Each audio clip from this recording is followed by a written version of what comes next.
Most people completely misunderstand what it actually takes to register a company in Libya, and because of that misunderstanding, they either avoid one of the most strategically positioned but highly underexplored markets in North Africa, or they attempt to enter it without preparation and quickly get overwhelmed by procedures, documentation requirements, and approval layers they never anticipate. And that is exactly what happened to Michael, a 39-year-old entrepreneur from Houston, Texas, who had been exploring expansion opportunities across the Mediterranean and North African region for his energy services company. At first, Libya was not even on his radar. He was focused on Morocco, Egypt, and Tunisia. Countries with more visible foreign investment activity, clearer business environments, and established international company structures. But one conversation changed everything. A regional consultant told him something that stuck in his mind. He said, "If you understand how to properly register a company in Libya, you gain access to a market that is rebuilding, resource-rich, and still highly undercompetitive compared to its neighbors." Michael didn't take it seriously at first. Libya sounded complicated, unstable, and difficult to navigate. Most headlines focused on politics, not business opportunity. But what he didn't realize was something important. Behind the complexity, Libya has a formal legal structure for business registration, including limited liability companies, often referred to as LCAs, which allow both local and foreign investors to operate legally within the country, under specific conditions. And that is where the real story begins. Because Michael assumed registering a company would be straightforward. Submit documents, get approval, and start operating. But what he discovered instead was a multi-layered process involving commercial registration, licensing approvals, tax registration, and in some cases, sector-specific authorizations depending on business activity. And here's where things get interesting. Because in Libya, the biggest challenge is not just paperwork. It is understanding the sequence and authority structure behind each step. But before we break it down, you need to understand something critical. An LLC in Libya is more than just a business structure.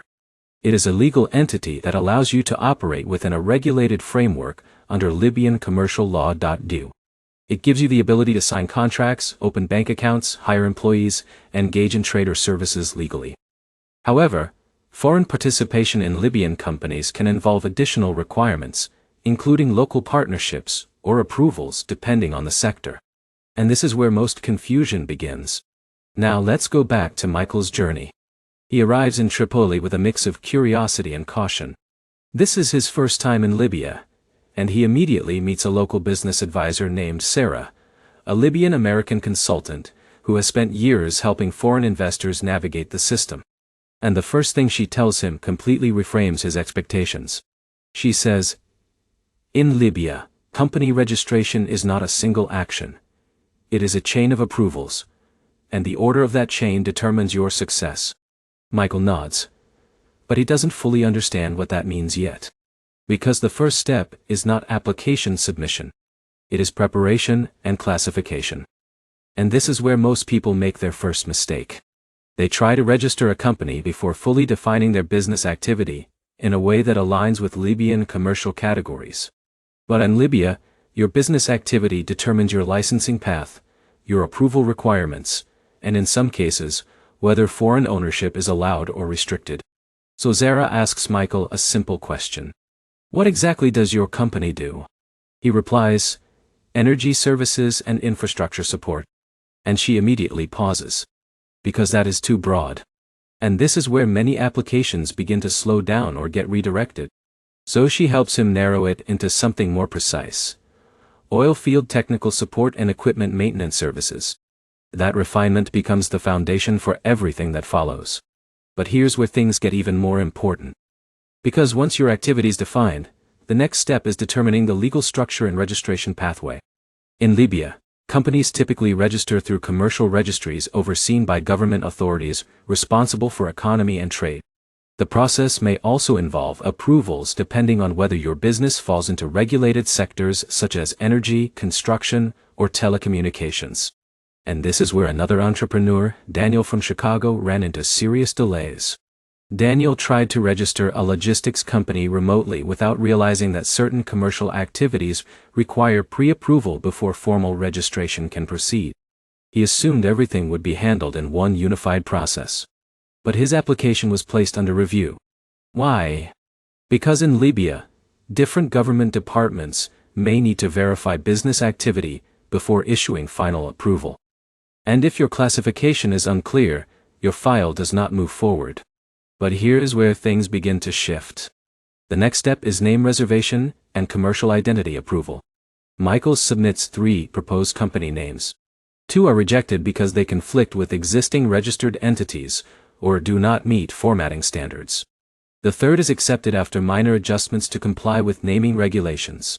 And this is where Sarah gives him another important insight. She says, in Libya, naming is not branding first. It is regulatory compliance first. That means your company name must fit within official guidelines before it becomes a marketing identity. And once the name is approved, you move into document preparation. This is where the process becomes more detailed.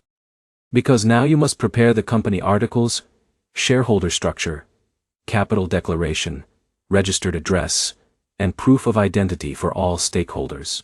And this is where Emily, another entrepreneur from California, nearly abandoned the process entirely. Emily attempted to register a consulting LLC without understanding that certain documents required official authentication and translation into Arabic to meet legal standards. She assumed digital copies would be sufficient. But her application stalled. Why? Because Libya requires properly authenticated documentation, and in many cases, documents must be reviewed in physical form or through authorized legal channels. And this is where frustration builds. Because what looks simple on paper becomes slow in execution. But here's the insight Sarah shares that changes everything for Michael. She says, Libya is not random. It is procedural. But the procedure must be respected in exact order. 9. And that becomes the turning point. Because once Michael understands sequence, everything becomes clearer. So he begins preparing systematically. He collects notarized identification documents, prepares Arabic translations, defines shareholder agreements, and ensures his business activity matches regulatory expectations. And that preparation pays off. Because when he submits his application to the commercial registry, the process moves forward without immediate rejection. But here's where things get more complex. Because company registration in Libya is not a single approval. It is multiple stages. First, commercial registration approval. Data. Second, tax registration. Third, potentially sector-specific licensing, depending on business activity. And this is where many foreign founders misunderstand the timeline. They assume approval equals operational readiness. But in reality, approval is just the legal foundation. After registration, Michael receives his official commercial certificate. And that moment feels like progress. But Sarah immediately clarifies something important. You are registered, but you are not operational yet. Because next comes tax registration. And this is where Daniel, another entrepreneur, encountered unexpected delays. He assumed tax registration would automatically follow company registration. But, in Libya, you must register separately with tax authorities, obtain a tax identification number, and ensure your business classification aligns with your declared activity. And this classification matters because it determines reporting requirements, tax obligations, and compliance obligations moving forward. If there is a mismatch, corrections may be required before full activation. But Michael avoids this mistake because he prepares everything in advance. And that preparation accelerates his progress. But here's where things shift again. Because now he must open a corporate bank account. And this step is often one of the most sensitive parts of the entire process. Banks require company registration documents, shareholder identification, proof of business activity, and compliance verification. And in some cases, in-person presence may be required. This is where Jessica, another founder from New York, faced major delays. She had completed company registration successfully. She had tax registration ready. But her bank account was delayed due to inconsistent documentation formats and missing verification details. And this is where most entrepreneurs realize something important. Legal registration and operational activation are not the same thing. But Michael learns from this early. So he prepares everything carefully. Certified translations, financial statements, business contracts, and shareholder verification documents. And because of that, his banking process moves forward without major complications. But here's the deeper insight most people miss. In Libya, success is not just about documentation. It is about alignment. Alignment between business activity, legal structure, regulatory expectations, and financial compliance. When those elements are aligned, the system works. When they are not, delays occur. And that is the real lesson here. Because when you zoom out, registering an LLC in Libya is not just bureaucracy. It is a structured system of legal and administrative checkpoints designed to verify legitimacy, define business activity, and ensure compliance within the national framework. And once you understand that structure, everything becomes more predictable. Michael is no longer guessing. He is operating with clarity. And that shift transforms his entire experience. But here's a curiosity loop that most people never consider. Because Libya, despite its complexity, is part of a strategically important geographic corridor between Africa, Europe, and the Middle East. And businesses that establish early presence in structured sectors can position themselves for long-term opportunities in reconstruction, trade, and regional development. But only if they enter correctly. Because mistakes in early structure can limit future expansion options. So let's bring everything together clearly. First, you define your business activity precisely according to regulatory categories. Second, you secure company name approval through the commercial registry. Third, you prepare legally compliant documentation, including shareholder structure and translated legal documents. Fourth, you complete commercial registration approval. Fifth, you register for tax identification and compliance. And finally, you open a corporate bank account to activate operations. Each step depends on the previous one. And skipping or misordering any step creates delays or complications. But when done correctly, the system becomes logical. And here is the final insight that ties everything together.